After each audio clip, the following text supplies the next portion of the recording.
ይሆንልኝ ሰላም ነው። ሰላም እንዴት ነው? ድሬዳዋ ምን ፈልጌ መናሪያ ትገባ ነበር። በዚህ ጋር እሺ፣ አመሰግናለሁ። ግን ባጃ አገኛለሁ።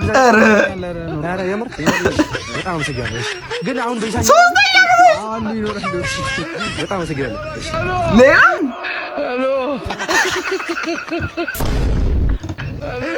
ሰላም ነው ማለት እንዴት ነሽ? አለ እንትን ድሬዳዋ ምን ፈልጌ መናሪያ ትገባ ነበር።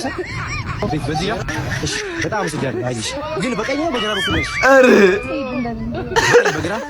በግራ እሺ፣ በጣም አመሰግናለሁ። ግን ባጃ አገኛለሁ። ወደ ዛሬ ምንድን ነው የምትደጋገሙት? የሆነ አባባል አለ እኮ የሆነ አባባል አለ። ይኸውልህ ስትሄድ የመታ ድንጋይ ስትመለስ ከመታ ድንጋይ ውስጡ ሳይሆን አንተ ነህ የሚባል አባባል አለ። አንደኛ ላከ ከዛ ደገመ። ሀው እንዲህ ይቻላል እንዴ? እኔ ማለት ነው ተመችቶኛል።